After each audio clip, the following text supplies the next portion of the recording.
Techies. Welcome to my channel Techno Network. I hope you all are doing well. So in this series of PowerShell, in this video we are going to learn some of the most useful and PowerShell stop commands.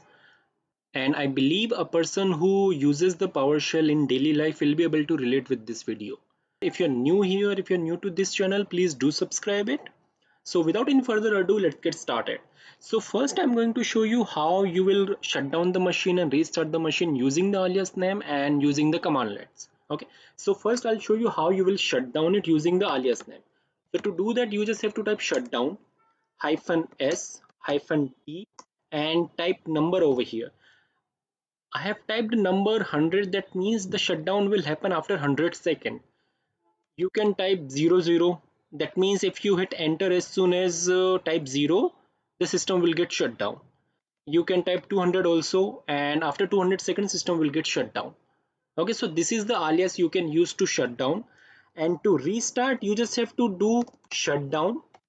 Okay, and type s, type t, and type r here represents to restart. Here you can remove s also, so you can just do this thing, type shutdown -t-r and hit enter. As soon as you hit enter, the system will get restart. So by these two you can do shutdown and restart. This is the alias which I showed. Now let me show you the commandlet to restart and to shut down. So to shut down, you just have to type stop computer. Okay, and to restart you just have to type restart computer. I'm not going to run these commandlets over here because if I do, the system will get restart or shut down. So this is the commandlet which you can use. Okay, now let me show you how you will format the drive. So to do that, you just have to type format volume. Okay, and then you have to type over here the drive name and put colon. Here you can do e also, you can do whatever the drive which you have in your machine.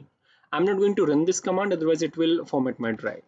Okay, now how you will clear this screen. So to do that, there are alias name and there are commandlets.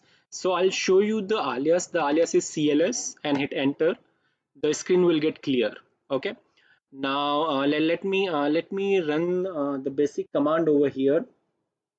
I'll just type ip config. Okay, hit enter, so it will show this. I just ran this command just to get some data on the screen, because I'm going to show you the commandlets to clear the screen. So the commandlet is clear host and hit enter, so the screen will get clear. So these command you can use to clear the screen. Okay, now how you will get the time or date. So to do that, you just have to type get date and hit enter. You will get the today's date and time. Now let me show you the get location. So when you type the get location, hit enter, it will show you where you are currently. So currently you are in system 32, so it will show you the complete part where you are right now. Okay, so this is how you can get date and location where you are right now. Now if you need the control panel items, like let me show you over here. When you open the control panel, you will be able to see all these features over here. Now how you will get it in the control panel, sorry, in the PowerShell. So to do that, you just have to type get control panel item and hit enter, and there you will be able to see all the features which you can see in your control panel. Okay, now let me show you how you will get the history of the commands which you have run. Okay, so to do that, you just have to type history and hit enter. So it will show you the last command after the clearing the screen which you have run. Okay, and apart from history, you can use get history, which is the commandlet for PowerShell. You can use this one also and hit enter. So it will show you all the command lists which you have run. Okay, so that is how you can get history of command lists which you have run.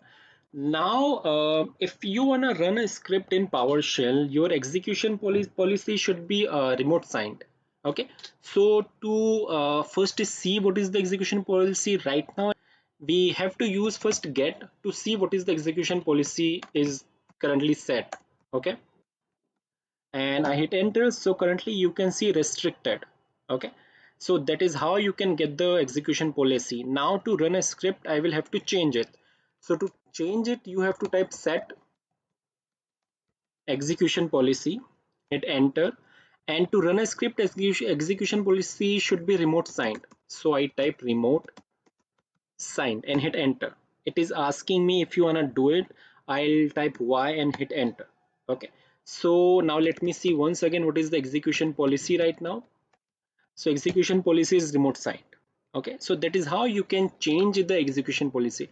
I'm not going to run any script on this machine, so I'm just going to revert it to the restricted. Okay, so to do that, I'll just do set execution policy restricted and hit enter. Okay, and let me get it once again. So again you can see it is restricted now. Okay, so that is how you can change or get the execution policy. Now let me show you how you will get the variables, the inbuilt variables of PowerShell. So the inbuilt variables, you just have to type get variable and hit enter. So it will show you all the inbuilt variables which is there in the PowerShell. Okay, now here you can create new variables also, and it will show you those variables in this list only. Okay, so let me show you one thing over here. I'll just give one variable, and to give a variable you just have to type $, and variable name will be name equals, and here you have to type that how an user will enter name over here. So to do that you just have to type read host, and in inverted comma just type enter your name. Okay, and I hit enter. So it is asking me enter your name. I'll give enter name Techno network. Okay, and I hit enter. Now if I go in the variable list get variable, you will be able to see the name variable over there. Let me show you. There you can see name variable, and the value of the name variable is Techno network. Okay, now what if you wanna give the password? So the password, again you have to put $, to create an variable, and I'll create a variable with the name of password. Okay, and again read host, so that a user will input something over here, and here give the information enter your password. Okay, and if you hit enter, then the password will be in the plain text. So if you wanna secure, or if you wanna change the plain text to the encrypted or in a secure string, just give one parameter which is a secure string, sorry, a secure string, and hit enter.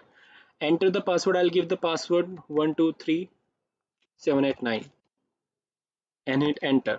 Okay, now again let me get the variable and hit enter.